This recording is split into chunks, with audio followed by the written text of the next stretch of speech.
भूकंप और सुनामी के बाद हम ज्वालामुखी क्रियाविधि का अध्ययन करेंगे, यानी ज्वालामुखीयता, वोल्केनिक एक्टिविटीज। क्लियर? ज्वालामुखी क्रिया के अंतर्गत न केवल प्रीलिम से बल्कि मुख्य एग्जाम में भी सवाल आपसे पूछे जाएंगे।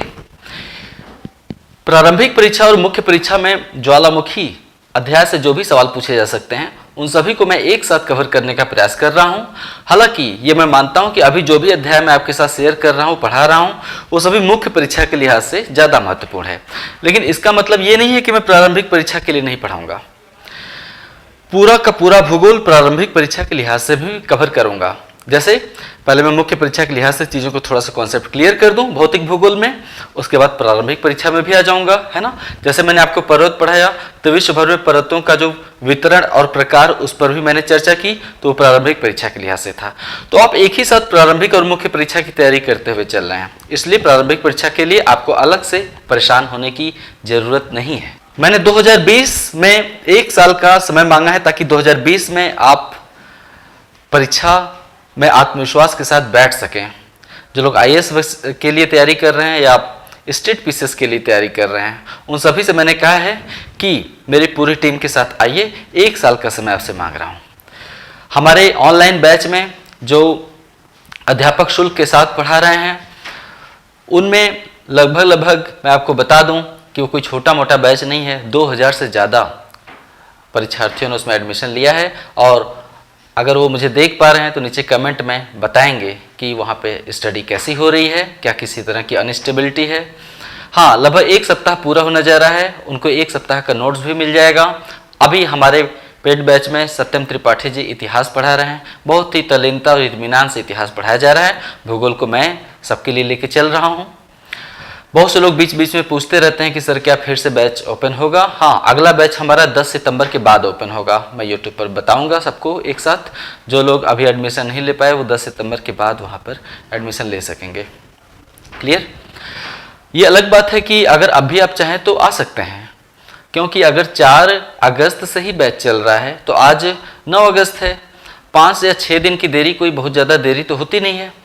आप अब भी चाहें तो क्लासेस को ज्वाइन कर सकते हैं। हमारी कक्षाएं वेबसाइट पर डेली 8 बजे पढ़ती हैं और 8 से 10 तक प्रत्येक दिन सत्यम त्रिपाठी जी फिलहाल इतिहास पढ़ा रहे हैं। तो 6-7 दिन की देरी पे भी आप कक्षाएं ज्वाइन कर सकते हैं। आपके मन में एक सवाल उठ रहा होगा कि अगर अभी हम ज्वाइन करेंगे तो 4 तारीख से जो कक्षाएं चल रही हैं वो नियमित रहेंगी, मिलेंगी या नहीं। आपको शुरू से सारी कक्षाएं मिल जाएंगी। मान लेते हैं आप कल एडमिशन लेते हैं यानी 10 अगस्त को, तो कोई प्रॉब्लम नहीं। वहाँ पे 4 तारीख से जो भी कक्षाएं हैं वहाँ पे पड़ी हुई हैं, जाती नहीं है कहीं, तो वहीं पे आपके लिए हमेशा पड़ी रहेंगी। मैंने शुरू में 5 बार का लिमिट लगाया था, लेकिन चूँकि आप लोग अभी पूरी तरह से श्योर नहीं कि 5 बार में एक वीडियो को समझ पाएंगे या नहीं, इसलिए मैंने वीडियो को देखने को अनलिमिटेड कर दिया है। यानी देखने की कोई सीमा नहीं, किसी वीडियो को आप कितनी भी बार देखिए। एडमिशन लेने का तरीका फिर से नीचे डिस्क्रिप्शन में दिया है, यहाँ पे बताना अच्छा नहीं लगेगा। आप नीचे डिस्क्रिप्शन में जाके एडमिशन लेने का तरीका जान सकते हैं। ज्वालामुखीयता, हाँ, ज्वालामुखी क्रिया में क्या निकलता है? लावा निकलता है, जलवाष्प के साथ अन्य गैसें निकलती हैं, विखंडित चट्टानों के टुकड़े निकलते हैं। क्या क्या निकलता है? लावा, जलवाष्प के साथ अन्य गैसें निकलती हैं, विखंडित चट्टानों के टुकड़े और कुछ धूल और राख के कण बाहर आते हैं, जो कि बहुत ज्यादा आसमान को ढक लेते हैं, तो दृश्यता में कमी आ जाती है, दूर तक दिखाई नहीं देता है। फिर तो भूगर्भ के भीतर से, भूगर्भ ये धरातल है, ऊपरी कठोर परत है। 1 मिनट। ऊपरी कठोर परत जो कि ज्यादा कठोर होती है, नीचे एस्थेनोस्फीयर है जो कि अपेक्षाकृत अर्ध ठोस अवस्था में होता है ना, एस्थेनोस्फीयर। तो जब भूगर्भ से लावा और लावा और गैसें जब बाहर निकलती हैं तो वो केवल सतह पे ही नहीं आती हैं, बल्कि ऊपरी जो कठोर चट्टान है, ऊपरी जो कठोर परत है पृथ्वी की, उसमें भी कुछ दरारें पाई जाती हैं। आप देखेंगे तो लावा पहले पृथ्वी के ऊपरी परत के दरारों में प्रवेश करता है और अलग अलग तरह की स्थलाकृतियों का निर्माण करता है ना। आप देखें कि अंदर की दरारों में लावा पहले प्रवेश करता है और अलग अलग तरह की स्थलाकृतियों का निर्माण करता है। दरारों में प्रवेश करने के बाद अगर लावा के पास गैस अच्छा खासा है, जलवाष्प है, तो ऊपर की जो कमजोर चट्टान है उसे तोड़कर बाहर निकल जाता है, और ज्वालामुखी छिद्र के आसपास बार बार लावा जब निकलता रहता है तो ज्वालामुखी शंकु का रूप धारण कर लेता है। ज्वालामुखी शंकु का मतलब होता है छोटा ज्वालामुखी पर्वत। जब यही ज्वालामुखी शंकु बड़ा हो जाता है लावा के जमने से बार बार, तो इसे ज्वालामुखी हम पर्वत कहते हैं। तो यानी ज्वालामुखी क्रिया क्या है, स्टार्ट ऐसे करेंगे कि भूगर्भ से लावा और गैसों की उत्पत्ति से लेकर चट्टानों की दरारों में उनके इकट्ठा होने और भू सतह पर प्रकट होने की संपूर्ण क्रिया को ज्वालामुखी क्रियाविधि कहते हैं या ज्वालामुखी क्रिया कहते हैं। क्लियर? जिस छिद्र या दरार के सहारे जब भी ज्वालामुखी में लावा बाहर निकलता है तो या तो किसी छिद्र के सहारे निकलेगा या तो किसी दरार के सहारे धीरे धीरे बाहर निकलता है। तो जिस छिद्र या दरार के सहारे लावा और जलवाष्प भू सतह पर प्रकट होता है उसे हम ज्वालामुखी छिद्र कहते हैं, उसे हम ज्वालामुखी छिद्र कहते हैं। जब लावा और विखंडित पदार्थ यानी चट्टानों के टुकड़ों को हम पायरोक्लास्ट कहते हैं। क्या कहते हैं? पायरोक्लास्ट। तो जब लावा और पायरोक्लास्ट ज्वालामुखी छिद्र के आसपास ही जमकर ठोस हो जाते हैं तो धीरे धीरे ज्वालामुखी शंकु का निर्माण होता है। जब ज्वालामुखी छिद्र के आसपास ही लावा और विखंडित पदार्थ इकट्ठा होकर जम जाते हैं तो ज्वालामुखी शंकु का निर्माण होता है। क्लियर? जब ज्वालामुखी शंकु जब बार बार लावा और विखंडित पदार्थों के जमाव से ज्वालामुखी शंकु का आकार धीरे धीरे बड़ा हो जाता है तो उसे हम क्या कहते हैं? ज्वालामुखी पर्वत कहते हैं। जैसे जैसे ज्वालामुखी पर्वत का आकार बड़ा होता जाता है ज्वालामुखी छिद्र की ऊंचाई भी बढ़ती जाती है। अभी ज्वालामुखी छिद्र यहां तक है, अगर पर्वत कल को इतना बड़ा हो गया तो ज्वालामुखी छिद्र यहां पे चलाएगा। तो जैसे जैसे पर्वत का आकार बढ़ता जाता है ज्वालामुखी छिद्र की ऊंचाई भी बढ़ती जाती है। ये जो पर्वत के या शंकु के शीर्ष पर जो ज्वालामुखी छिद्र होता है वो एक पतली नली के माध्यम से भूगर्भ से जुड़ा होता है। ठीक है? पर्वत के शीर्ष पर जो ज्वालामुखी छिद्र होता है वो एक पतली नली के माध्यम से भूगर्भ से जुड़ा होता है। इसे हम क्या कहते हैं? ज्वालामुखी नली कहते हैं। ज्वालामुखी नली के माध्यम से ही भूगर्भ से लावा की आपूर्ति शीर्ष पर बनी रहती है। क्लियर? कभी कभी जब तीव्र विस्फोट के साथ ज्वालामुखी क्रिया होती है, कभी कभी तो धीरे धीरे ज्वालामुखी क्रिया होती है, लेकिन कभी कभी जब भूगर्भ से लावा के साथ जलवाष्प की मात्रा अधिक होती है तो ज्वालामुखी नली में काफी तीव्र गति से लावा बाहर निकलता है विखंडित चट्टानों के साथ। तो जब कभी विस्फोट के साथ तीव्र गति से लावा बाहर निकलता है तो उसे हम क्या कहते हैं? ज्वालामुखी विस्फोट कहते हैं। तो जब ज्वालामुखी विस्फोट के चलते या धंसाव के चलते ज्वालामुखी छिद्र का आकार बड़ा हो जाता है, जब विस्फोट के कारण बहुत ज्यादा विस्फोट हुआ तो ऊपर का जो भाग है ना ये धसक कर उड़ जाता है, यानी उड़ जाता है, या फिर हो सकता है कि नीचे की तरफ धसक जाए। तो जब धंसाव के कारण या विस्फोट के कारण ज्वालामुखी छिद्र का आकार काफी बड़ा हो जाता है तो इसे हम काल्डेरा कहते हैं। इसे हम क्या कहते हैं? काल्डेरा कहते हैं। और जब काल्डेरा में वर्षा का पानी भर जाता है, जब काल्डेरा में वर्षा के पानी का जमाव हो जाता है तो इसे हम काल्डेरा लेक कहते हैं। क्या कहते हैं? Caldera lake. ज्वालामुखी क्रिया मुख्य रूप से दो प्रकार से होती है। जब भी ज्वालामुखी क्रिया होती है तो वो दो प्रकार से होती है। ज्वालामुखी क्रिया दो प्रकार से होती है। पहला, दरारी उद्भेदन द्वारा।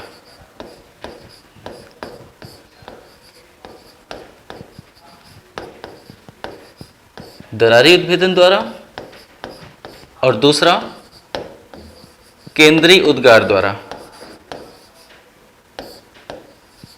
केंद्रीय उद्गार और उद्भेदन एक ही होता है। उद्गार या उद्भेदन का मतलब होता है बाहर निकलना, है ना? दरारी उद्गार और केंद्रीय उद्गार द्वारा। क्लियर? ज्वालामुखी क्रिया दो रूपों में होती है। इनमें से सबसे पहले हम पढ़ेंगे दरारी उद्गार द्वारा। जब लावा किसी दरार से होकर, ज्वालामुखी क्रिया के दौरान जब लावा किसी दरार से होकर धीरे धीरे शांत रूप में बाहर निकलता है ना? जब लावा किसी दरार से होकर धीरे धीरे शांत रूप में बाहर निकलता है तो ऐसे ज्वालामुखी को, तो इसे हम ज्वालामुखी का दरारी उद्भेदन कहते हैं या इसे हम ज्वालामुखी का दरारी उद्गार कहते हैं। ऐसा तब होता है, यानी लावा दरार से होकर धीरे धीरे शांत रूप में क्यों निकलता है? ऐसा तब होता है जब लावा के साथ जलवाष्प की मात्रा बहुत ही कम होती है, यानी लावा के साथ गैसों की मात्रा बहुत कम होती है। यानी दरारी उद्गार से निकले लावा के साथ जलवाष्प भी कम होता है, और चूंकि फोर्स नहीं लगाना पड़ता है, नीचे से लावा शांत रूप में धीरे धीरे आ जाता है, तो भूगर्भ से चट्टानों के टुकड़े भी बाहर नहीं निकलते हैं। भूगर्भ से चट्टानों के टुकड़े तब निकलते हैं जब लावा भूपटल को तोड़कर विस्फोट के साथ बाहर निकलता है, तो लावा के साथ ढेर सारी गैसें बाहर आती हैं भरभरा के, और चट्टानों के टुकड़े भी उसी फोर्स में बाहर आ जाते हैं। लेकिन जब लावा शांत रूप में धीरे धीरे बाहर धरातल पर प्रकट होता है, तो उसमें गैसों की मात्रा भी कम होती है और विखंडित पदार्थों की मात्रा भी कम होती है। दरारी उद्गार से जो लावा बाहर निकलता है, उसमें जो लावा होता है तरल होता है, गाढ़ा नहीं होता है, तरल होता है। तो जो तरल लावा है, जैसे एक गिलास पानी गिरा दीजिए, क्या एक गिलास पानी आप गिरा देंगे या एक गिलास लावा गिरा देंगे, उसको पानी मान लीजिए, तो क्या ऐसी शिलाकृति का निर्माण होगा? नहीं। तो दरारी उद्गार से निकला हुआ लावा काफी तरल होता है, गाढ़ा नहीं होता है। और चूंकि एक तो दरारी उद्गार से निकला हुआ लावा तरल होता है और साथ ही उसमें विखंडित पदार्थ भी नहीं होते हैं, इसलिए दरारी उद्गार से निकलने वाला लावा तरल होने के कारण और उसमें विखंडित पदार्थ नहीं होने के कारण विस्तृत धरातल पर दूर तक फैलने के बाद ही जम पाता है। तरल होता है इसलिए जल शीघ्र ही दूर तक फैल जाता है धरातल पर और काफी देर से जमता है। इसलिए बार बार दरार के माध्यम से लावा निकलने से जब लावा की कई क्षैतिज चादरों का निर्माण हो जाता है, चूंकि दरारी उद्भेदन से निकला हुआ लावा दूर तक फैलने के बाद ही जमता है धरातल पर, इसलिए जब लावा की कई क्षैतिज बार बार लावा के दरारी उद्भेदन से जब लावा की कई क्षैतिज चादरों का निर्माण हो जाता है, तो लावा पठार का निर्माण होता है। तो लावा पठार का निर्माण होता है। उदाहरण के लिए जब भारत दक्षिण अफ्रीका से जब भारत दक्षिण अफ्रीका से टूटकर अलग हो रहा था,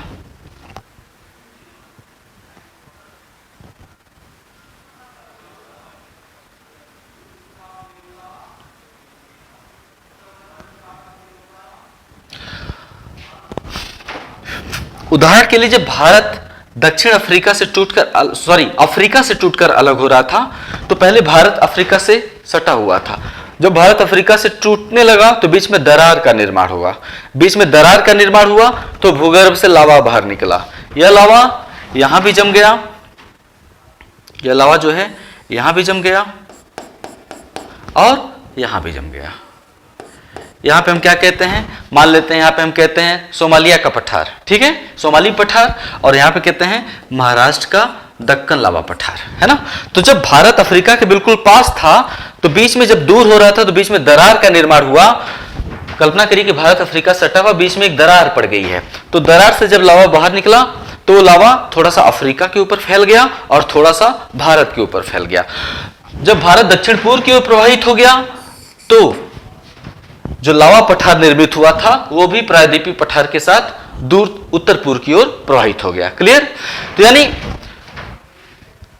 चूंकि दरारी उद्भेदन से निकला हुआ लावा तरल होता है, विस्तृत धरातल पर फैलने के बाद ही ठोस हो पाता है, इसलिए बार बार दरारी लावा के उद्गार और लावा के क्षैतिज चादरों के फैलाव से लावा पठार का निर्माण होता है। उदाहरण के लिए भारत का दक्कन लावा पठार, ब्राजील भी अफ्रीका से अलग हुआ है, तो ब्राजील में यहां से कौन सा पठार है, ब्राजील भी दक्षिण अफ्रीका से अलग हुआ टूटकर, तो यहां भी जब टूट के अलग हो रहा था तो लावा की क्षैतिज चादरों का निर्माण हो गया, एक के बाद एक, एक के ऊपर एक, है ना।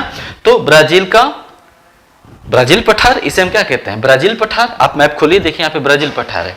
इसी तरह से अमेरिका का कोलंबिया पठार, है ना, अमेरिका का कोलंबिया पठार, ब्राजील पठार, भारत के महाराष्ट्र के दक्कन लावा पठार का निर्माण इसी प्रक्रिया से हुआ है। क्लियर।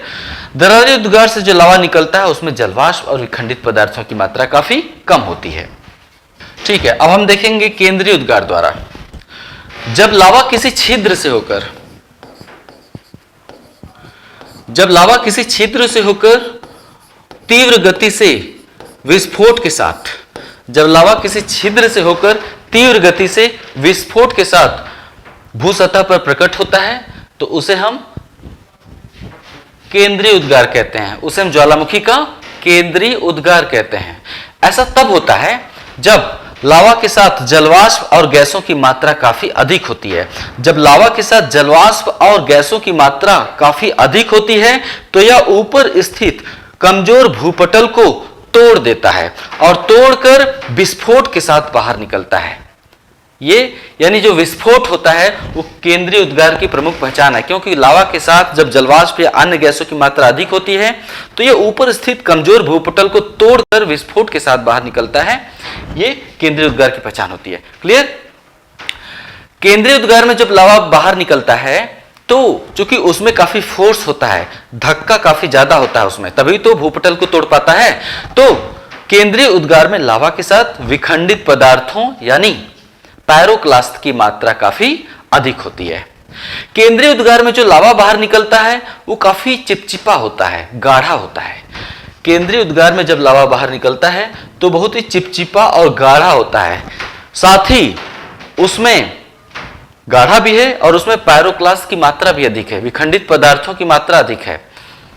गोंद जो होता है ना, गोंद ऐसे काम नहीं करता है, ऐसे तो तरल ही रहेगा। गोंद गाढ़ा होता है जरूर लेकिन तरल रहेगा, लेकिन गोंद में आपको चट्टानों के टुकड़े डाल दीजिए, सभी चट्टान आपस में चिपक जाएंगे और गोंद भी क्या हो जाएगा? कठोर हो जाएगा। किसी शीशी में आप गोंद रखें, देखिए तो वो गाढ़ा नहीं होगा, सॉरी कठोर नहीं होगा, लेकिन उसी शीशी में कुछ बालू के टुकड़े डाल दीजिए, कंकड़ डाल दीजिए, आप देखिए पूरा का पूरा गोंद और कठोर हो जाएगा, यानी चट्टानों को गोंद जो होता है बांध देगा आपस में और बांधकर कठोर बना देगा। तो एक तो केंद्रीय उद्भेदन से निकला हुआ लावा काफी चिपचिपा और गाढ़ा होता है, साथ ही उसमें पायरोक्लास्ट की मात्रा अधिक होता है, इसलिए केंद्रीय उद्भेदन से निकला हुआ लावा छिद्र के आसपास ही विखंडित पदार्थों के साथ जमकर ठोस हो जाता है, जिससे ज्वालामुखी शंकु कहते हैं। यही ज्वालामुखी शंकु बाद में ज्वालामुखी पर्वत का रूप धारण कर लेता है। यानी केंद्रीय उद्गार, जिन ज्वालामुखी में केंद्रीय उद्गार होते हैं ऐसे ज्वालामुखी पर्वत काफी विनाशक होते हैं। वहां पे आसपास के क्षेत्रों में काफी तबाही मचती है, लावा का फैलाव लावा काफी दूर तक छिटकता है, यानी घरों के ऊपर तक पहुंच सकता है। अगर केंद्रीय उद्गार वाले ज्वालामुखी पर्वत, अगर ऐसा कोई ज्वालामुखी पर्वत जो केंद्रीय उद्गार वाला है, उसके आसपास मानव बस्तियां हैं, तो लावा घरों में भी पहुंच सकता है। क्यों? क्योंकि विस्फोट होता है तो दूर तक जाता है काफी, और साथ ही चट्टानों के टुकड़े भी हवा में उछलते हैं, काफी दूर तक जाते हैं। साथ ही जब विस्फोट होता है भूपटल को तोड़कर जब विस्फोट होता है तो फोर्स इतना ज्यादा होता है कि भूकंप भी आ जाता है। यानी ज्वालामुखी, केंद्रीय उद्गार वाले जो ज्वालामुखी पर्वत होते हैं काफी विनाशक होते हैं। इनमें लावा उद्गार के दौरान भूकंप के झटके भी आते हैं और आसपास जो मानव बस्तियां होती हैं उनमें खिड़कियों के शीशे भी टूट सकते हैं। क्लियर? तो ज्वालामुखी पर्वत होते कितने प्रकार के हैं? ज्वालामुखी पर्वत 3 प्रकार के होते हैं, आपने पढ़ा भी होगा। आइए देखते हैं। ये सभी केंद्रीय उद्गार वाले होते हैं। ज्वालामुखी पर्वत का मतलब क्या हुआ, आप बताइए। ज्वालामुखी पर्वत का निर्माण कैसे हुआ है? केंद्रीय उद्भेदन द्वारा हुआ है। दरारी उद्भेदन द्वारा कभी पर्वत का निर्माण नहीं होता। वहां तो भारत के दक्कन लावा पठार और कोलंबिया पठार का निर्माण हो जाता है। क्यों? क्योंकि लावा दूर तक फैल जाता है, जमने का मौका ही नहीं मिलता। जबकि अगर ज्वालामुखी पर्वत है तो निश्चित रूप से वहां पर केंद्रीय उद्भेदन हो रहा है ना। तो ज्वालामुखी पर्वत 3 प्रकार के होते हैं।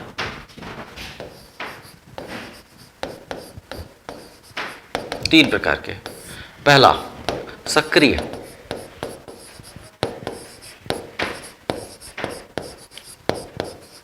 सक्रिय ज्वालामुखी। दूसरा सुषुप्त ज्वालामुखी।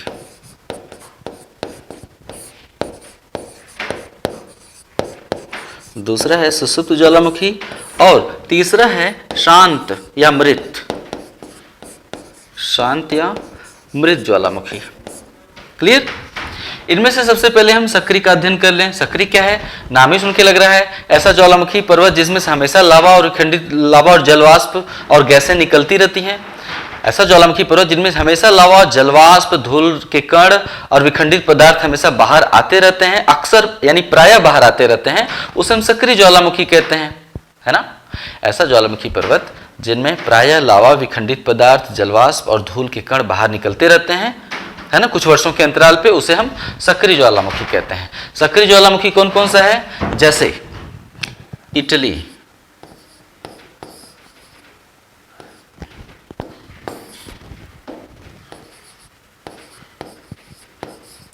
इटली में कौन सा है? इटली में एक द्वीप है एटना, द्वीप का नाम क्या है? सिसिली। इटली का द्वीप है सिसिली, सिसिली द्वीप पर ज्वालामुखी है एटना। इसी तरह से लिपारी द्वीप है भूमध्य सागर में, लिपारी द्वीप इटली के सिसिली में, एटना, लिपारी द्वीप पर स्ट्रोम्बोली। क्लियर? इसके अलावा इक्वेडोर, इसके अलावा इक्वेडोर में एंडीज पर्वत पर कोटोपैक्सी,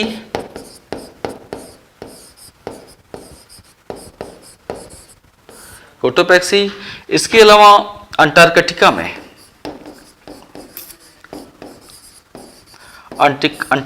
में माउंट इरेबस।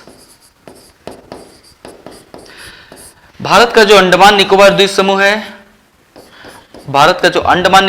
समूह है, उसी द्वीप समूह के पूर्वी भाग में एक द्वीप है बैरन द्वीप। ठीक है, बैरन द्वीप, यानी बैरन द्वीप का ज्वालामुखी, ये पूरा द्वीप ही ज्वालामुखी क्रिया से निर्मित हो रहा है, ज्वालामुखी लावा हमेशा बाहर निकलता रहता है। तो जो सक्रिय ज्वालामुखी उसमें भूमध्य सागर में दो हैं, एक सिसिली द्वीप पर इटली, लिपारी द्वीप पर स्ट्रोम्बोली, इक्वेडोर में कोटोपैक्सी, अंटार्कटिका में माउंट इरेबस और अंडमान निकोबार द्वीप समूह में बैरन द्वीप का ज्वालामुखी। क्लियर? इसके बाद हम अध्ययन करेंगे सुषुप्त ज्वालामुखी का। सुषुप्त ज्वालामुखी क्या होता है? ऐसे ज्वालामुखी पर्वत जिसमें कई सालों से उद्गार नहीं हुआ है, ऐसे ज्वालामुखी पर्वत जिनमें कई सालों से उद्गार नहीं हुआ है, यानी कई सालों से लावा, विखंडित पदार्थ, धूल, राख के कण बाहर नहीं निकले हैं, इन्हें हम क्या कहते हैं? हाँ, एक पहचान और है, कई सालों से यहां उद्गार नहीं हुआ है, लेकिन कभी भी विस्फोट हो सकता है, संभावना हमेशा है। यानी कुछ वर्षों के अंतराल पर सक्रिय हो जाते हैं, लेकिन लंबे समय तक शांत बने रहते हैं। यानी कई वर्षों से उद्गार नहीं हुआ है, लेकिन कभी भी विस्फोट होने की संभावना है। ऐसे ज्वालामुखी को हम सुषुप्त ज्वालामुखी कहते हैं। क्लियर? लंबे वर्षों से उद्गार नहीं हुआ है, लावा नहीं निकला है, लेकिन कभी भी विस्फोट होने की संभावना है, इन्हें हम क्या कहते हैं? सुषुप्त ज्वालामुखी कहते हैं। ऐसे में कौन कौन से हैं? जापान द्वीप समूह में स्थित फ्यूजियामा,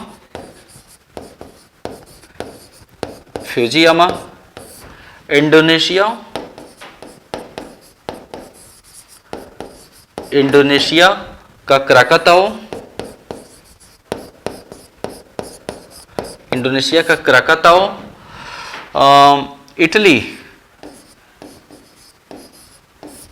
इटली का विसुवियस,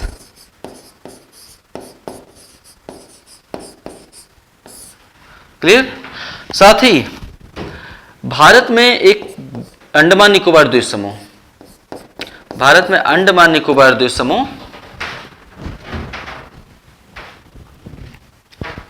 भारत में अंडमान निकोबार द्वीप समूह में एक द्वीप है नारकोंडम।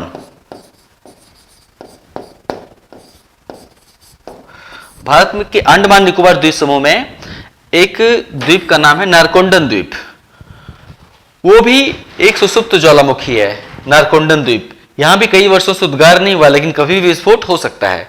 तो ये सब सुषुप्त ज्वालामुखी, फ्यूजियामा, क्राकाटाओ, विसुवियस और नारकोंडन द्वीप का ज्वालामुखी, ये सभी सुषुप्त ज्वालामुखी के उदाहरण हैं। क्लियर? इसके बाद हम देखते हैं शांत या मृत ज्वालामुखी। ऐसे ज्वालामुखी पर्वत जिसमें हजारों वर्षों से विस्फोट नहीं हुआ है, हजारों वर्षों से न तो लावा निकला है, न गैस, न जलवाष्प, जो बिल्कुल शांत पड़े हैं लगभग हजारों वर्षों से। क्लियर? और न ही इनमें विस्फोट होने की अब कोई संभावना है। जब 1000 साल से विस्फोट नहीं हुआ तो माना जाता है कि अब यहां पर कोई विस्फोट होने की संभावना नहीं है, ये पूरी तरह से शांत हो चुके हैं, मतलब मृत प्राय हो चुके हैं। ऐसे मृत या शांत ज्वालामुखी कौन से हैं? पूर्वी अफ्रीका में 2 हैं।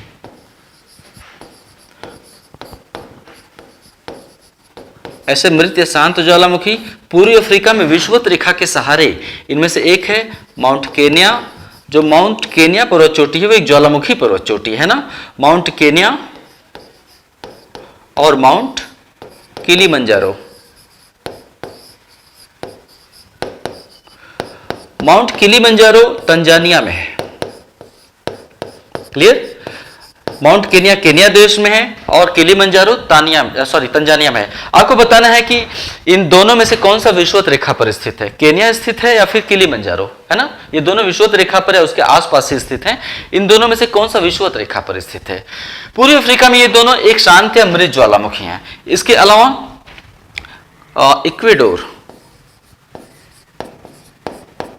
इक्वेडोर में एक शांत ज्वालामुखी है, चिम्बाराजो।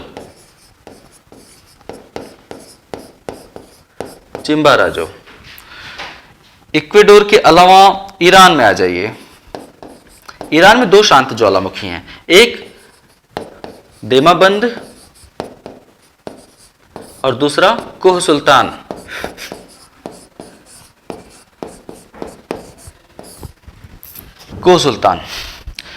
इसके अलावा एक जो एंडीज पर्वत की सबसे ऊंची चोटी कौन सी है? एकांकागुआ।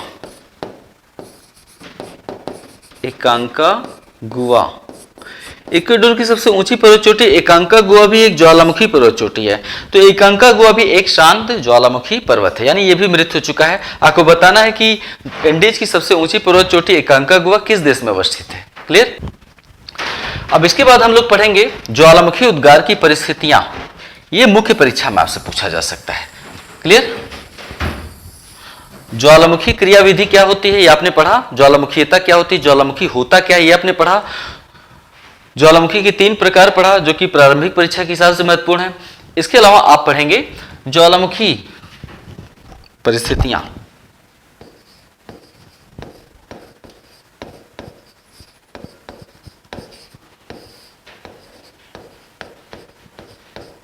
ज्वालामुखी उद्गार की परिस्थितियां।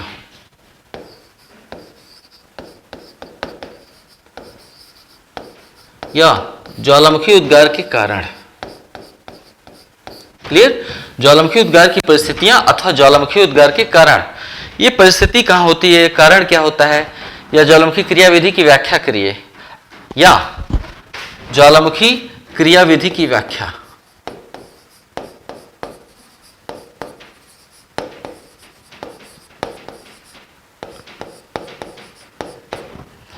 क्लियर? अभी तक ज्वालामुखी क्रियाविधि के लिए जितने भी सिद्धांत दिए गए हैं, ज्वालामुखी उद्गार के जितने भी कारण बताए गए हैं, उन सभी में सबसे महत्वपूर्ण कारण या ज्वालामुखी क्रियाविधि की सबसे सटीक व्याख्या करने वाला कारण प्लेट टेक्टोनिक थियरी है। प्लेट किनारों और ज्वालामुखी उद्गार के बीच गहरा संबंध पाया जाता है, यानी जहां भी प्लेट किनारे पाए जाते हैं वहीं पर ज्वालामुखी उद्गार होता है, यानी प्लेट किनारों और ज्वालामुखी उद्गार के बीच गहरा संबंध पाया जाता है। वास्तव में प्लेट किनारों पर ज्वालामुखी उद्गार की सारी परिस्थितियां विद्यमान है। दुनिया में जो भी प्लेट किनारे हैं वहां पर ज्वालामुखी उद्गार की सारी परिस्थितियां विद्यमान है। यही कारण है कि ज्वालामुखी क्रिया और प्लेट किनारों के मध्य गहरा संबंध पाया जाता है। आप देख पा रहे हैं, है ना? प्लेट किनारे जो है कि परस्पर सटे हुए हैं और गतिशील हैं। प्लेट किनारे परस्पर सटे हुए हैं और गतिशील हैं, इसलिए ये विवर्तनिक दृष्टि से अस्थिर क्षेत्र हैं, है ना? ये भूगर्भिक रूप से अस्थिर क्षेत्र होते हैं। जो प्लेटें होती हैं वो एस्थेनोस्फीयर के ऊपर स्थित हैं, इसलिए प्लेटों के नीचे तापमान काफी, या प्लेट किनारों पर तापमान काफी अधिक होता है।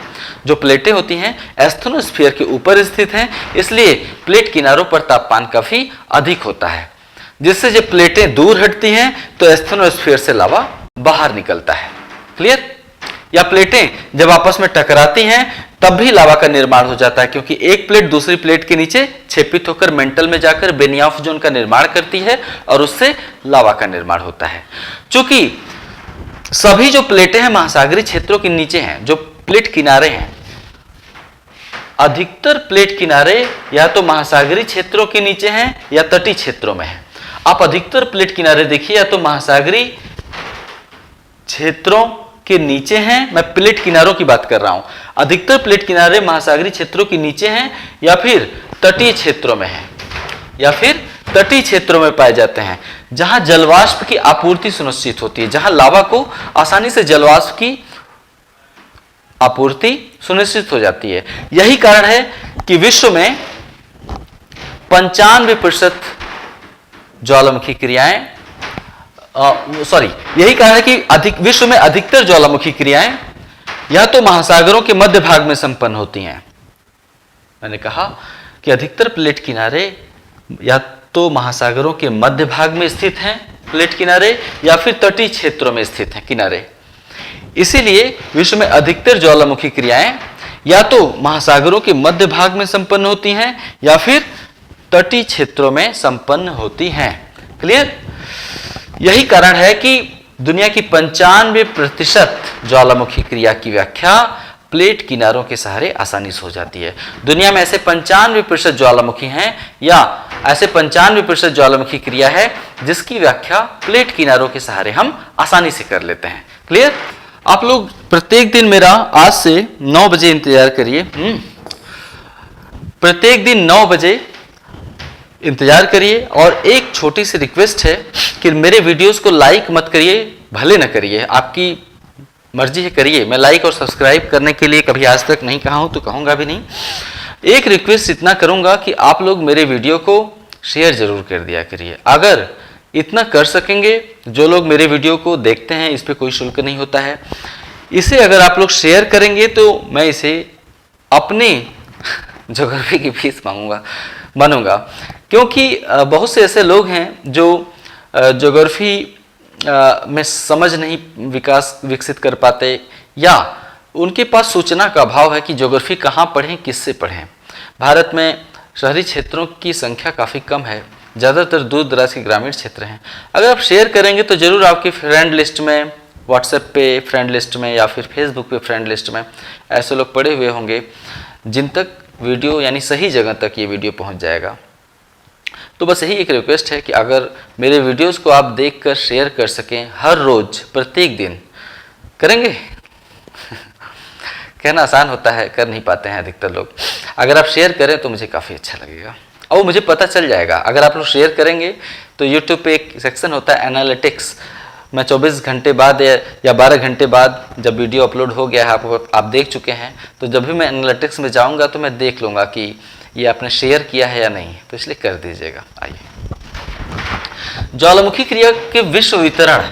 चूंकि ज्वालामुखी क्रिया की व्याख्या प्लेट किनारों के सहारे ही होती है, आपने देखा ना अभी मैप में, ज्वालामुखी क्रिया की सटीक व्याख्या प्लेट किनारों के सहारे ही होती है। इसलिए ज्वालामुखी के विश्व वितरण को भी हम प्लेट किनारों के सहारे ही समझ सकते हैं, है ना। इसलिए ज्वालामुखी के विश्व वितरण को भी हम प्लेट किनारों के सहारे ही समझ सकते हैं या समझा जा सकता है।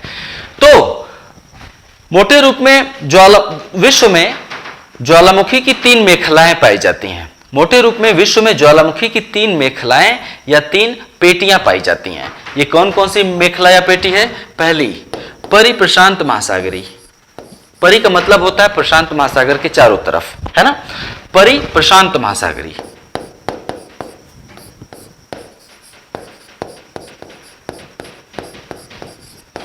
मेखला।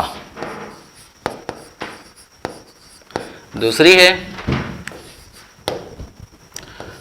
मध्य महाद्वीपीय मेखला।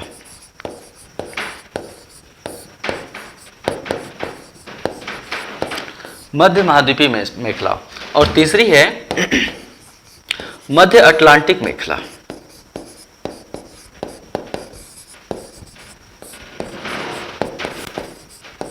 है ना। तो विश्व भर में चूंकि ज्वालामुखी क्रिया की सटीक व्याख्या प्लेट किनारों के सहारे होती है, इसलिए हम ज्वालामुखी के विश्व वितरण को प्लेट किनारों के साथ साथ प्लेट किनारों के सहारे ही समझ सकते हैं। क्लियर। दुनिया भर में प्लेट किनारों के सहारे ज्वालामुखी की 3 मेखलाएं प्रमुख रूप से पाई जाती हैं। विश्व वितरण 3 मेखलाओं के अंतर्गत देखा जाता है। ये मेखला है परिप्रशांत महासागरीय मेखला, मध्य महाद्वीपीय मेखला, और तीसरा है मध्य अटलांटिक मेखला। सबसे पहले हम अध्ययन कर लेते हैं परिप्रशांत महासागरीय मेखला का। क्लियर। हम अध्ययन कर रहे हैं परिप्रशांत महासागरीय मेखला। मैप खोल दें, मैप खोल देंगे तो और अच्छे से समझ में आएगा। हेडिंग यही डाल देंगे आप। हमने मैप ओपन कर दिया।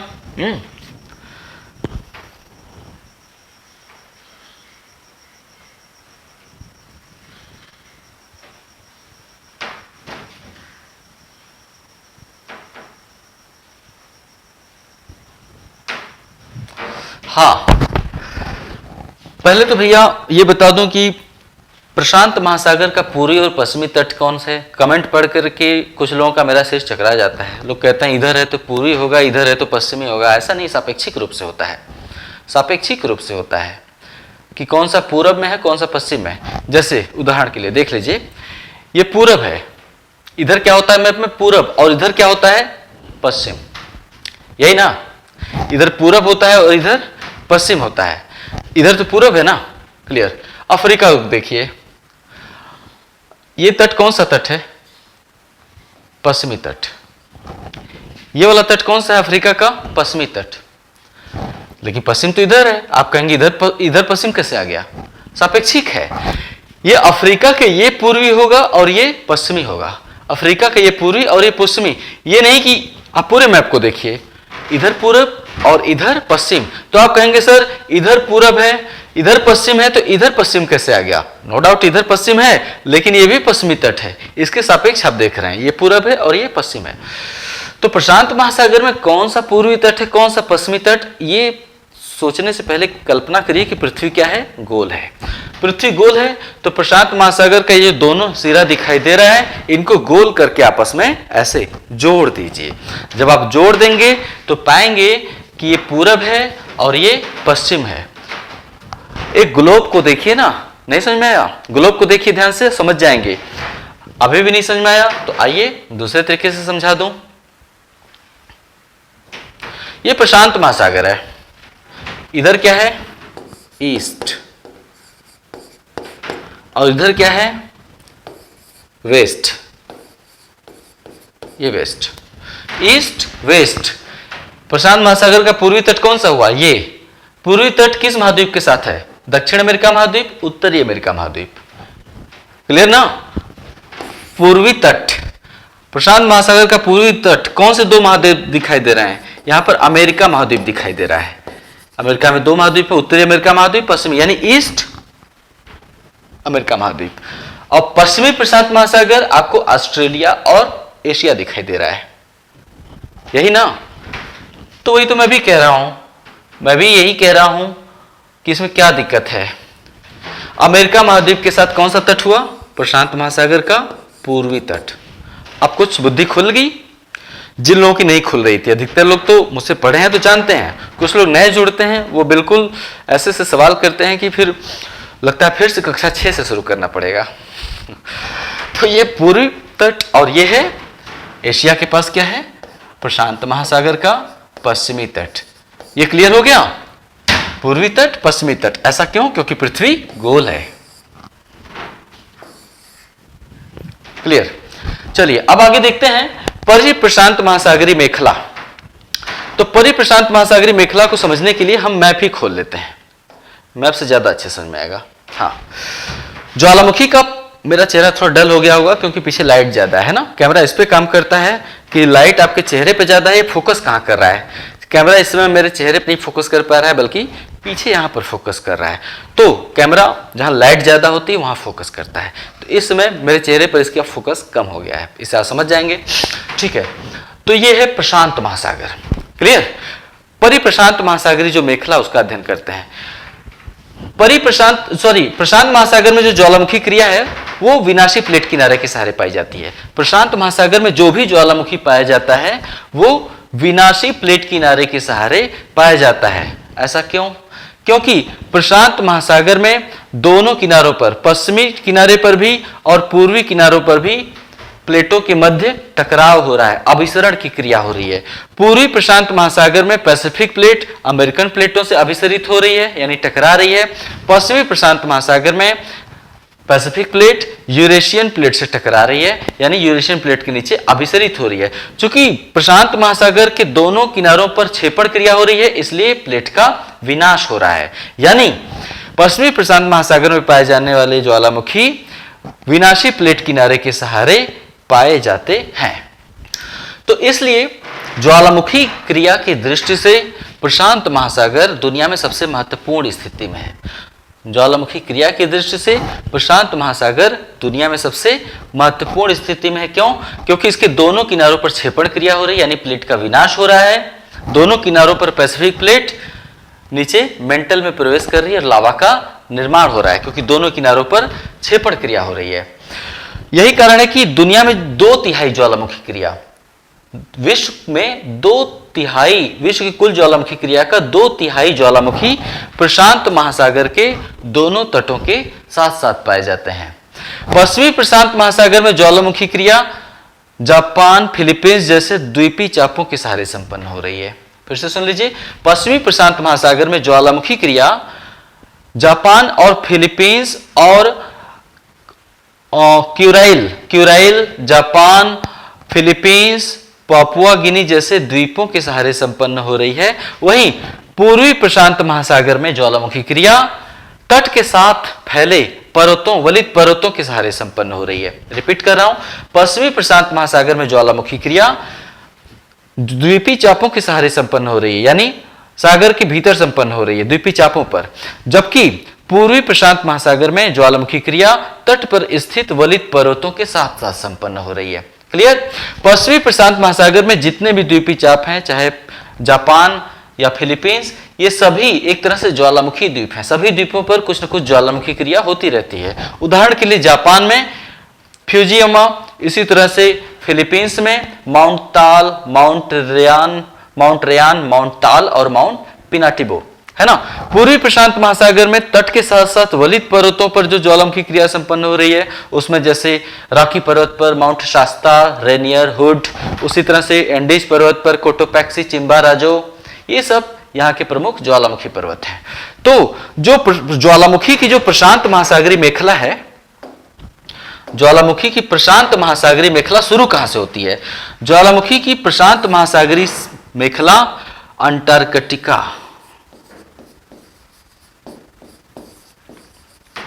ज्वालामुखी की प्रशांत महासागरी मेखला अंटार्कटिका के माउंट इरेबस, यह भी एक ज्वालामुखी पर्वत है, माउंट इरेबस से प्रारंभ होती है और एंडीज पर्वत, रॉकीज पर्वत, अलास्का, पूर्वी रूस, कमचटका प्रायद्वीप, रूस का पूर्वी कमचटका प्रायद्वीप है ना, रूस का जो सबसे पूर्वी क्षेत्र है, ये है ना। अलास्का के बाद पश्चिम में आप जाएंगे तो कमचटका प्रायद्वीप, किराइल द्वीप समूह, जापान द्वीप समूह, फिलीपाइंस द्वीप समूह होते हुए यह मेखला मध्य महाद्वीपीय मेखला से जुड़ जाती है। ये क्या है? मध्य महाद्वीप, यानी ये मेखला महाद्वीप के बीचों बीच गुजर रही है, इसलिए इसे हम मध्य महाद्वीपीय मेखला कहते हैं। यहाँ पर ऐसे आती है और ये मेखला मध्य महाद्वीपीय मेखला से जुड़ जाती है। फिर से रिपीट कर दूं, ज्वालामुखी की परिप्रशांत महासागरीय मेखला अंटार्कटिका के इरेबस, माउंट इरेबस ज्वालामुखी माउंटेन से स्टार्ट होती है और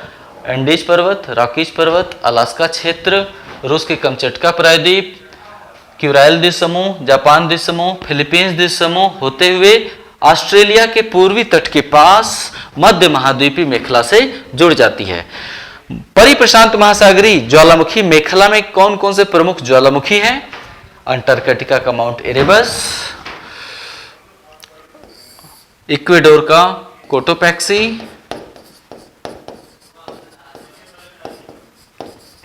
इक्वेडोर का ही चिम्बाराजो, इसके अलावा चिली और अर्जेंटीना की सीमा पर एक ज्वालामुखी है। इसके अलावा चिली और अर्जेंटीना की सीमा पर एक ज्वालामुखी है, ओजोस डेल सेलेडो।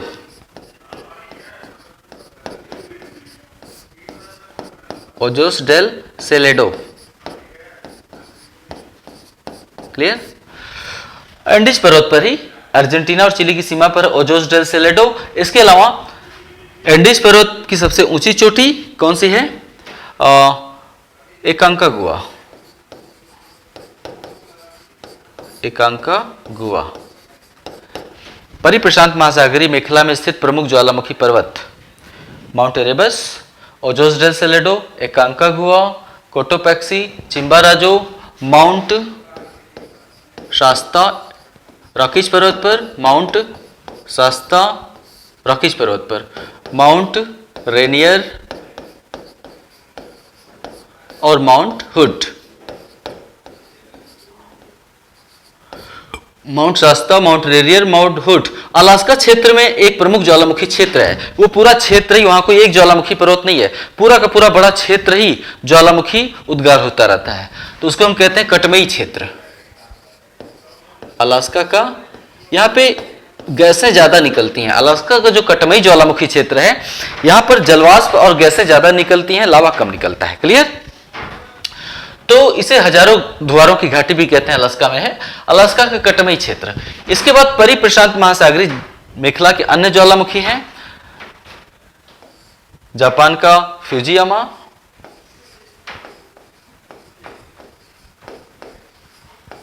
फिलीपींस का माउंट मेयान,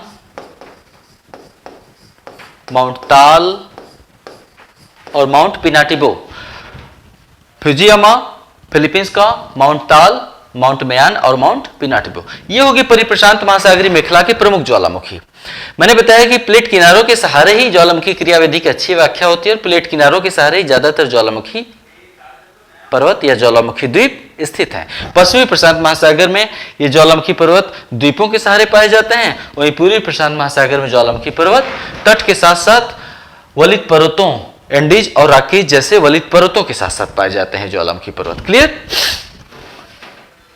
आपके मन में सवाल आ रहा होगा कि सर प्रशांत महासागर के बीचों बीच, प्रशांत महासागर के बीचों बीच एक ज्वालामुखी द्वीप है, उसको हम कहते हैं हवाई। ध्यान रहे, हवाई जो ज्वालामुखी द्वीप है वो परिप्रशांत महासागरीय मेखला का भाग नहीं है, क्योंकि परिप्रशांत महासागरीय मेखला में वही ज्वालामुखी आएंगे जो प्लेट किनारे के सहारे है। यानी प्लेट टेक्टोनिक थियरी केवल उन्हीं ज्वालामुखी पर्वतों या उसी ज्वालामुखी क्रिया की व्याख्या करती है जो प्लेट किनारों के सहारे पाए जाते हैं। जो वलित पर्वत या जो ज्वालामुखी पर्वत प्लेटों के मध्य में पाए जाते हैं, उसकी व्याख्या ज्वालामुखी प्लेट टेक्टोनिक थियरी से नहीं हो पाती है। जो भी वलित पर्वत या भी जो भी ज्वालामुखी क्रिया या जो भी ज्वालामुखी पर्वत या वलित पर्वत या ज्वालामुखी क्रिया प्लेटों के बीच वाले भाग में पाए जाते हैं, उसकी व्याख्या यानी उसकी उत्पत्ति की व्याख्या प्लेट टेक्टोनिक थ्योरी में नहीं है, क्योंकि प्लेट टेक्टोनिक थ्योरी केवल उसी भूगर्भिक क्रिया या भूगर्भिक संरचना या एक्टिविटी की व्याख्या करती है जो प्लेट किनारों के सहारे पाए जाते हैं। प्लेटों के बीच भाग में जो भी चीजें हैं उसकी व्याख्या प्लेट टेक्टोनिक थ्योरी में नहीं है। क्लियर? तो हवाई वाला जो है इसकी व्याख्या हम बाद में करेंगे। हवाई के बारे में आप ये लिख सकते हैं कि पैसिफिक प्लेट के बीचों बीच हवाई द्वीप पर कौन सा है? माउंट लोआ। पैसिफिक हवाई द्वीप पर कौन सा ज्वालामुखी है? हवाई द्वीप पर जो ज्वालामुखी है उसका नाम है मौना लोआ ज्वालामुखी। हवाई द्वीप का जो मौना लोआ ज्वालामुखी है, ये साल भर इसमें से लावा गिरता रहता है, हमेशा लावा गिरता रहता है। यहाँ पे चूंकि छोटा द्वीप है तो लावा निकलकर सीधे सीधे समुद्रों में चला जाता है। हवाई एक छोटा द्वीप है तो लावा निकलकर समुद्रों में चला जाता है। गर्म लावा जब समुद्रों में गिरता है तो समुद्र से विशाल मात्रा में जलवाष्प उठता है। वो नज़ारा पर्यटकों के लिए काफ़ी कौतूहल का विषय होता है। वही देखने के लिए ज़्यादातर लोग हवाई द्वीप में जाते हैं, जिन्हें रोमांचक पर्यटन की खोज होती है ना, एडवेंचरस टूर। तो वो लोग वहाँ पे जाते हैं हवाई द्वीप में। और अन्य भी अच्छी अच्छी जगह हैं हवाई द्वीप में, केवल वहाँ ज्वालामुखी नहीं है। हवाई द्वीप सभी तरह के लोगों के लिए, एक घूमने फिरने के लिए, दुनिया को महसूस करने के लिए, जानने के लिए एक बहुत ही अजूबा टाइप की जगह है हवाई द्वीप। अगर आप कभी जा सकिएगा तो हवाई द्वीप जरूर जाइएगा। मैं तो सोच रहा हूँ कभी जाऊँगा, अभी टाइम नहीं है। तो हवाई द्वीप का जो मौना लोआ ज्वालामुखी है उसकी व्याख्या प्लेट टेक्टोनिक थ्योरी से नहीं हो पाती है। क्लियर? इसी तरह से यहीं पे आ गया है तो बोल दूं, पश्चिमी अफ्रीका में एक ज्वालामुखी है माउंट कैमरून। कैमरून एक देश है, पश्चिमी अफ्रीका में कैमरून एक देश है, उसमें एक ज्वालामुखी पर्वत है माउंट कैमरून। माउंट कैमरून की व्याख्या भी प्लेट टेक्टोनिक थ्योरी से नहीं हो पाती है, क्योंकि किनारा कहां है? अफ्रीकन प्लेट का किनारा, पश्चिमी किनारा, अफ्रीकन प्लेट का पश्चिमी किनारा। ये देखिए प्लेट इतना बड़ा है, ये है अफ्रीकन प्लेट। अफ्रीकन प्लेट का पश्चिमी किनारा प्रशांत महासागर में, अटलांटिक महासागर में है, पूर्वी किनारा हिंद महासागर में है, जबकि माउंट कैमरून ज्वालामुखी पर्वत बीचों बीच है। तो इस तरह से कैमरून ज्वालामुखी पर्वत की व्याख्या प्लेट टेक्टोनिक थ्योरी में नहीं हो पाती है। तो ये तो हो गया परिप्रशांत महासागरीय मेखला। इसके बाद हम पढ़ेंगे मध्य महाद्वीपीय मेखला। जिस तरह से परिप्रशांत महासागरीय मेखला के ज्वालामुखी विनाशी प्लेट किनारे के सहारे पाए जाते हैं, उसी तरह से दूसरा मेखला कौन से है? मध्य महाद्वीपीय मेखला के ज्वालामुखी भी विनाशी प्लेट किनारे के सहारे पाए जाते हैं। यानी इस मेखला के सहारे भी प्लेटों में अभिसरण की क्रिया हो रही है, यानी एक प्लेट दूसरी प्लेट के नीचे छेपित हो रही है ना। यानी मध्य महाद्वीपीय मेखला की ज्वालामुखी भी प्लेटों के मध्य छेपण क्रिया का यानी अभिसरण का परिणाम है। और अभिसरण कहां होता है? विनाशी प्लेट किनारे के सहारे होता है, जब प्लेटें आमने सामने टकराती हैं। तो इस मेखला के पश्चिमी भाग में अफ्रीकन प्लेट यूरेशिया के नीचे घुस रही है, जबकि इस मेखला के पूर्वी भाग में इंडो ऑस्ट्रेलियन प्लेट, फिर से बता दूं, मध्य महाद्वीपीय ज्वालामुखी मेखला के पश्चिमी भाग में अफ्रीकन प्लेट यूरेशिया के नीचे प्रवेश कर रही है, इसीलिए भूमध्य सागर में क्या है? ज्वालामुखी है। जबकि इस मेखला के पूर्वी भाग में, ये पूर्वी है ये पश्चिमी है, इस मेखला के पूर्वी भाग में Indo Australian plate Eurasian plate के नीचे प्रवेश कर रही है ना। इसलिए ये मध्य महाद्वीपीय मेखला ज्वालामुखी से विशिष्ट है। यह मेखला कहां से शुरू होती है? यह मेखला मध्य अटलांटिक कटक के पश्चिम में स्पेन से प्रारंभ होती है। मध्य अटलांटिक कटक के पश्चिम में स्पेन से प्रारंभ होती है और भूमध्य सागर के ज्वालामुखी पर्वतों से होते हुए या भूमध्य सागर के ज्वालामुखी द्वीपों और इटली के ज्वालामुखी द्वीपों से होते हुए काकेशस पर्वत तक पहुंचती है। काकेशस पर्वत से आगे ये हिमालय पर्वत होते हुए, है ना, म्यांमार और इंडोनेशिया होते हुए परिप्रशांत महासागरीय मेखला में मिल जाती है। क्लियर? फिर से बता रहा हूं, ज्वालामुखी की मध्य महाद्वीपीय मेखला मध्य अटलांटिक कटक के पूर्वी भाग में स्पेन से प्रारंभ होती है और इस इटली और भूमध्य सागर के ज्वालामुखी द्वीपों से होते हुए काकेशस पर्वत, हिमालय पर्वत, इंडोनेशिया के द्वीपों से गुजरते हुए आगे जाकर परिप्रशांत महासागरीय मेखला में मिल जाती है। इस मेखला के प्रमुख ज्वालामुखी कौन कौन से हैं? इस मेखला के प्रमुख ज्वालामुखी हैं इटली के सिसिली द्वीप पर एटना, इटली के सिसिली द्वीप पर एटना, भूमध्य सागर में लिपारी द्वीप पर स्ट्रोम्बोली,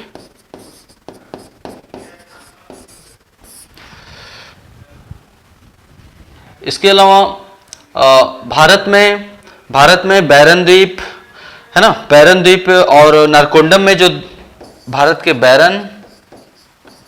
बैरन द्वीप और नारकोंडम द्वीप के ज्वालामुखी। इसके अलावा म्यांमार का माउंट पोपा, है ना, म्यांमार का माउंट पोपा, इंडोनेशिया का क्राकाताओ, म्यांमार का माउंट पोपा, इंडोनेशिया का क्राकाताओ इत्यादि ज्वालामुखी पर्वत या इत्यादि ज्वालामुखी शामिल किए जा सकते हैं। किसमें? मध्य महाद्वीपीय मेखला में। क्लियर? आपका एक सवाल हो सकता है कि सर हिमालय पर ज्वालामुखी पर्वत क्यों नहीं है? जिस तरह से एंडीज पर ढेर सारे ज्वालामुखी पर्वत पाए जाते हैं, रॉकीज पर्वत पर पाए जाते हैं, हिमालय पर ज्वालामुखी पर्वत क्यों नहीं है? इसका जवाब यह है कि ज्वालामुखी क्रिया या तो महासागर के बीचों बीच संपन्न होगी या तट के साथ साथ संपन्न होगी, है ना।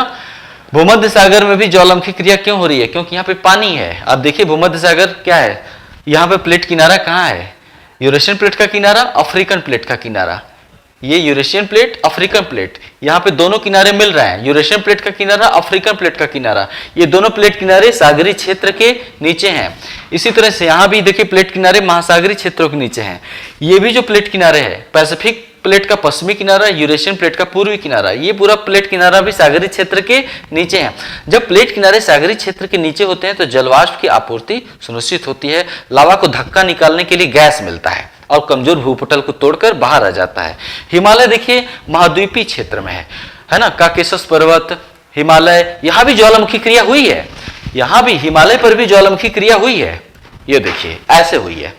हिमालय पर्वत की थोड़ा बड़ा कर दूं, हिमालय पर्वत पर ज्वालामुखी क्रिया कुछ इस तरह से हुई है।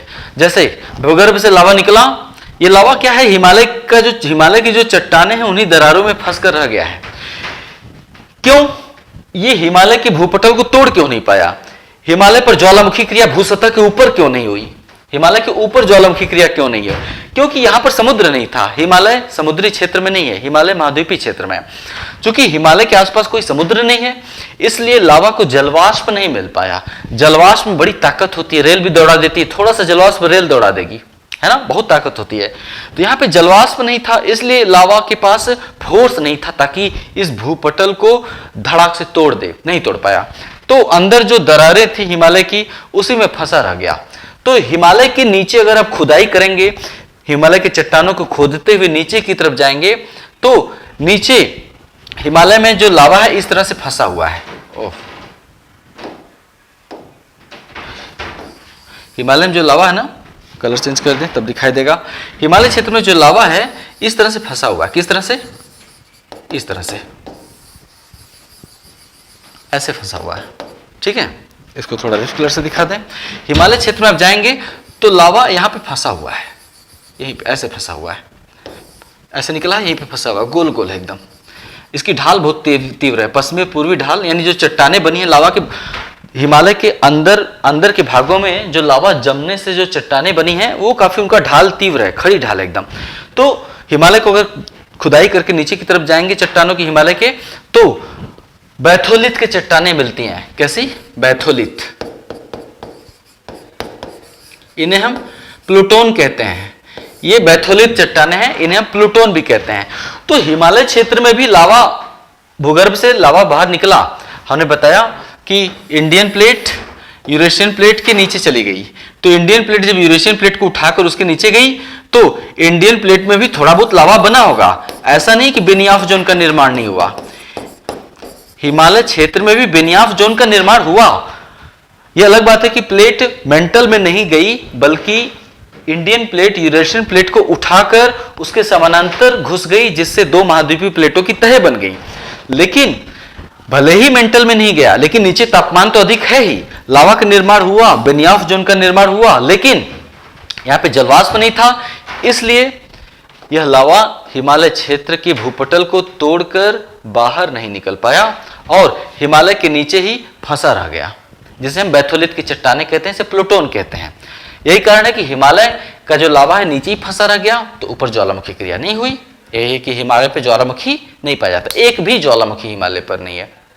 वहीं कल्पना करिए अगर हिमालय का क्षेत्र चेन्नई तट के साथ साथ होता, चेन्नई के तट के साथ साथ होता, बगल में समुद्र होता, तो उस लावा को जलवाष्प मिलता और वो जलवाष्प हिमालय के भूपटल को यानी ऊपरी सतह को तोड़कर बाहर निकलता और हिमालय पर भी एक ज्वालामुखी पर्वत होता जिसका नाम होता कोटोपैक्सी। उसी तरह से मिलता जुलता कुछ। तो ये हो गई मध्य महाद्वीपीय मेखला।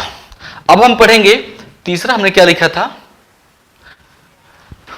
मध्य अटलांटिक मेखला या मध्य महासागरी मेखला, इसको हम कह सकते हैं मध्य अटलांटिक या मध्य महासागरी मेखला। इसको आप मध्य महासागरी मेखला भी कहिए। क्यों? क्योंकि ऐसे दो महासागरी क्षेत्र हैं जहां पे लावा का उद्गार हो रहा है। एक तो मध्य अटलांटिक मेखला मध्य अटलांटिक कटक के सहारे, और दूसरा हिंद महासागर में कार्लसबर्ग कटक के सहारे। ठीक है, वास्तव में मध्य ज्वालामुखी की जो मध्य महासागरी मेखला है यानी मध्य अटलांटिक मेखला, वहां पर ज्वालामुखी का उद्गार रचनात्मक प्लेट किनारे के सहारे हो रहा है। प्रशांत महासागर में विनाशी प्लेट किनारे के सहारे, मध्य महाद्वीपीय मेखला में विनाशी प्लेट किनारे के सहारे, लेकिन मध्य महासागरी मेखला में ज्वालामुखी उद्गार रचनात्मक प्लेट किनारे के सहारे होता है। मध्य, उदाहरण के लिए अटलांटिक महासागर के मध्य में मध्य अटलांटिक कटक के सहारे ज्वालामुखी लावा निकलता रहता है।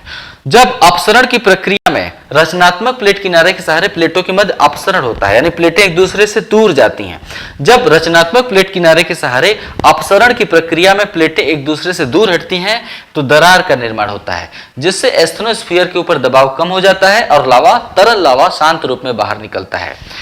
तो इसलिए रचनात्मक प्लेट किनारे के सहारे ज्वालामुखी का विस्फोटक उद्गार नहीं होता है, क्योंकि दरार का निर्माण हो जाता है, प्लेटों के दूर हटने से दरार का निर्माण हो जाता है। यही कारण है कि मध्य अटलांटिक कटक के सहारे लावा शांत रूप में, तरल रूप में धीरे धीरे बाहर निकलता है। क्लियर?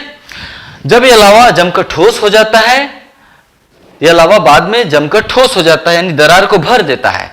फिर से जब अपसरण की प्रक्रिया में प्लेटें दूर हटती हैं तो नवनिर्मित क्रस्ट, लावा के जमाव से जो नई क्रस्ट का निर्माण होता है, वो नवनिर्मित क्रस्ट फिर से जब लावा बाहर निकलता है तो वो नवनिर्मित क्रस्ट को तोड़ देता है, जिससे नवनिर्मित क्रस्ट दूर हट जाती है।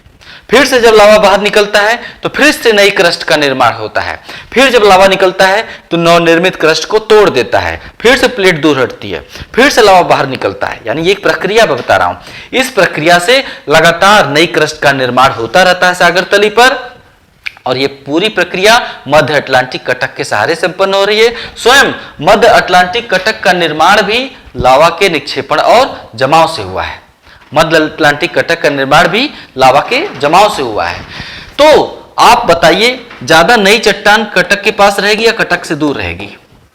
कटक मतलब रिज, बांध जैसा, एकदम बीचों बीच बांध जैसा उठा हुआ है, उसको हम रिज कहते हैं या कटक कहते हैं। तो चूंकि कटक के सहारे नया लावा निकलता है, नई क्रस्ट का निर्माण होता है, इसलिए कटक के आसपास नया क्रस्ट पाया जाता है, क्रस्ट है ना, भूपर्पटी। और जैसे जैसे हम कटक से दूर जाएंगे, चाहे ब्राजील की तरफ या अफ्रीका की तरफ, मैं सागर तली की बात कर रहा हूं, सागर तली नीचे की बात कर रहा हूं, तो सागर तली में कटक के पास की चट्टानें नहीं होती हैं, कटक के पास क्रस्ट की चट्टानें नहीं होती हैं। और जैसे जैसे हम सागर तली में कटक से दूर हटेंगे, पूरब या पश्चिम में, क्रस्ट की चट्टानें पुरानी होती जाती हैं। क्यों? क्योंकि अपसरण की प्रक्रिया में नवनिर्मित क्रस्ट विखंडित होकर दो भागों में बट गई और कटक से दूर हट गई। तो कटक से दूर पुरानी चट्टान, कटक के पास बिल्कुल नई चट्टान। क्यों? क्योंकि वहां नवनिर्मित क्रस्ट होता है लावा के जमाव से, हमेशा वहां लावा निकलता रहता है, नया क्रस्ट का निर्माण होता रहता है। आपसे सवाल पूछा जाएगा कि मध्य अटलांटिक महासागर में, मध्य अटलांटिक कटक के पास पुरानी चट्टानें पाई जाती हैं और तटों की तरफ बढ़ने पर नई चट्टान मिलती है। यह कथन गलत है। हमेशा नई चट्टान कटक के पास मिलेगी और तटों की तरफ बढ़ने पर पुरानी चट्टान मिलेगी। क्लियर? तो इसी प्रक्रिया से सागर नितल का विस्तार हो रहा है। जो सागर का जो तली है, तली मतलब जो नीचे, पानी के नीचे की जो सागरी मैदान है, पानी के नीचे डूबा हुआ जो सागरी जमीन है ना, तो इसी प्रक्रिया की सागर की तली का विस्तार हो रहा है धीरे धीरे, है ना। यही कारण है कि अफ्रीका और ब्राजील एक दूसरे से दूर हटते जा रहे हैं। जैसे जैसे अटलांटिक महासागर की तली का विस्तार होगा, अफ्रीका और ब्राजील एक दूसरे से दूर हटते जाएंगे। इसी प्रक्रिया से दोनों अमेरिकन महाद्वीप पश्चिम की ओर प्रवाहित होते जा रहे हैं। तो ये तो मैंने प्लेट टेक्टोनिक थ्योरी में बताया था, थोड़ा सा और व्याख्या कर दिया। तो मध्य अटलांटिक कटक के सहारे आपने देखा लावा के शांत रूप में दरारी उद्गार होता रहता है, दरार के सहारे, है ना। और इस लावा के जमने से नई क्रस्ट का निर्माण होता है। मध्य अटलांटिक कटक का निर्माण भी लावा के निक्षेपण और जमाव से होता है। जब दरार के सहारे लावा का निक्षेपण कटक के ऊपर काफी तीव्र दर से होता है, जब कटक के ऊपर काफी तीव्र दर से लावा का निक्षेपण होता है तो लावा ऊपर की ओर उठते हुए, पानी में ठंडा भी तो होता रहता है, लावा पानी में ठंडा होकर ठोस होता रहता है। तो जब कहीं किसी स्थल पर लावा का तीव्र उद्गार होता है दरार से ऊपर की तरफ, तो ऐसा लावा सागर सतह से ऊपर उठ जाता है। यह लावा चट्टान का रूप, ऐसे चट्टान, लावा के जमने से जो चट्टान बनता है उसे क्या कहते हैं? बेसाल्टिक चट्टान कहते हैं, बेसाल्ट चट्टान। तो जब लावा का तीव्र निसराव होता है, यानी नीचे से ऊपर की ओर निकलता रहता है कटक के सहारे, भाई कटक के बीच में क्या है? दरार है। कटक के बीच में क्या है? ऐसे समझिए, आप ऐसे समझिए ना, इसको बता रहा हूं। ये है कटक, ये क्या है?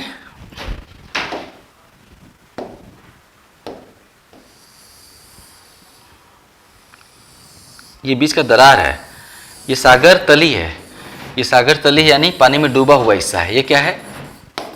ये पानी में डूबा हुआ हिस्सा है। ये कटक है, आप अनुप्रस्थ रूप में देख रहे हैं, ऊंचाई के रूप में, यानी ये क्या है? ये सागर की तली है, ये सागर की तली है, ये अटलांटिक महासागर का सतह है, अटलांटिक महासागर का सतह है, और ये क्या है? तली है। थोड़ा सा समझ लीजिए। अब प्लेटें दूर हटी तो कटक एक दूसरे से दूर हटे, बीच से लावा बाहर निकल रहा है। बीच से क्या निकल रहा है? लावा बाहर निकल रहा है। बीच से लावा बाहर निकला और कटक के ऊपर जम गया। इस प्रक्रिया से अब मान लेते हैं इधर ही जमाव ज्यादा होता जा रहा है। ये देखिए, इस प्रक्रिया से क्या हो गया? लावा कटक के ऊपर लावा जमते जमते जमते सागर सतह से ऊपर उठ गया। ये कौन सा द्वीप बन गया अटलांटिक महासागर में? आइसलैंड। Iceland, clear. अब आइसलैंड में अभी भी लावा निकलता रहता है। क्यों? क्योंकि जब भी कटक एक दूसरे से दूर हटती है तो नीचे से भूगर्भ से लावा निकलता है, और आइसलैंड में यही कारण है कि हमेशा उद्गार होता रहता है लावा का। तो आइसलैंड का लगातार फैला होता जा रहा है, आइसलैंड का विस्तार हो रहा है धीरे धीरे। आइसलैंड में जो ज्वालामुखी पर्वत पाए जाते हैं उन्हें क्या कहते हैं? हेक्ला और लाकी। आइसलैंड में कौन से ज्वालामुखी पर्वत हैं? हेक्ला और लाकी। क्लियर? तो मध्य अटलांटिक मेखला में जब कहीं कटक के सहारे तीव्र दर से लावा का निसराव होता है, लावा बाहर निकलता है, तो लावा सागर सतह से ऊपर तक चला आता है। इस प्रक्रिया से ज्वालामुखी द्वीप का निर्माण होता है। उदाहरण के लिए उत्तरी अटलांटिक महासागर में आइसलैंड, उत्तरी अटलांटिक महासागर में आइसलैंड पर प्रायः लावा का उद्गार होता रहता है। अभी भी आइसलैंड का फैलाव होता रहा है। आइसलैंड में दो ज्वालामुखी पर्वत हैं, हेक्ला और लाकी। इसी तरह से विषुवत रेखा के उत्तर में अटलांटिक महासागर में ही विषुवत रेखा के उत्तर में यूरोप के पास और अफ्रीका के पास दो ज्वालामुखी द्वीप हैं। जैसे आइसलैंड है, उसी तरह से विषुवत रेखा के उत्तर में भी जो दो ज्वालामुखी द्वीप हैं, एक है एजोर्स द्वीप और दूसरा है सेंट हेलेना। एजोर्स ज्वालामुखी द्वीप है ये। जिस प्रक्रिया से आइसलैंड का निर्माण हुआ उसी प्रक्रिया से एजोर्स और सेंट हेलेना,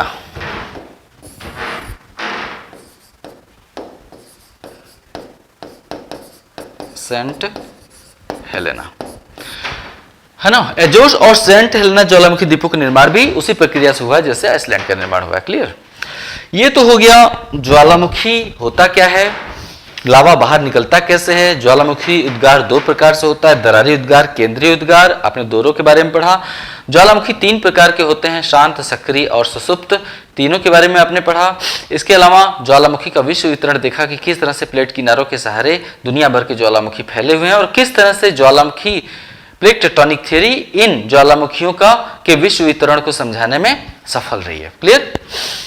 इसके बाद ज्वालामुखी क्रियाविधि समाप्त हो चुकी है। अब इसके बाद एक छोटा सा चैप्टर और रह जाएगा। क्या नाम है उसका? उसका नाम होगा, ज्वालामुखी के अंतर्गत ही है, हाँ, ज्वालामुखी द्वारा निर्मित स्थलाकृतियां। ज्वालामुखी द्वारा दो तरह की स्थलाकृतियां निर्मित होती हैं। एक, जब ज्वालामुखी का लावा भीतर ही जमकर ठोस हो जाता है तो उसे हम आंतरिक स्थलाकृतियां कहते हैं। जब ज्वालामुखी लावा भू सतह पर तोड़कर बाहर निकलता है भूपटल को तो उसे हम बाह्य ज्वालामुखी स्थलाकृतियां कहते हैं। ज्वालामुखी स्थलाकृतियां दो प्रकार की होती हैं, आंतरिक और बाह्य। इन दोनों के बारे में थोड़ा सा पढ़ लेंगे, प्रीलिम के लिहाज से भी और मुख्य परीक्षा के लिहाज से भी। उसके बाद जो भौतिक भूगोल है विश्व का, भूआकृतिक विज्ञान, भौतिक भूगोल में तो भूआकृतिक विज्ञान भी शामिल है, वायुमंडल भी शामिल है, समुद्र विज्ञान भी शामिल है, पर्यावरण पारिस्थितिकी भी शामिल है, मिट्टी वनस्पति भी शामिल है। लेकिन हमने भूआकृति पढ़ डाली, इसके बाद हम शुरुआत करेंगे वायुमंडल और समुद्र विज्ञान की।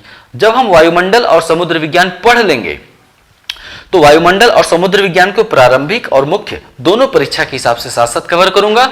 इसके बाद फिर भूगोल को प्रीलिम के लिहाज से पढ़ेंगे। नदियां, पहाड़, पर्वत, खनिज संपदा, कृषि, वन क्षेत्र, उद्योग, ऊर्जा विकास, परिवहन के साधन जो प्रीलिम के लिहाज से महत्वपूर्ण उनका अध्ययन करेंगे। लेकिन अभी हमने भूआकृतिक विज्ञान पढ़ा, इसके बाद वायुमंडल, समुद्र विज्ञान, पर्यावरण पारिस्थितिकी पढ़ के फिर हम वापस लौटेंगे किसमें, प्रीलिम के लिहाज से जो छोटे हुए चैप्टर हैं उनको कवर कर लिया जाएगा। कल फिर मिलते हैं, तब तक के लिए इजाजत दीजिए।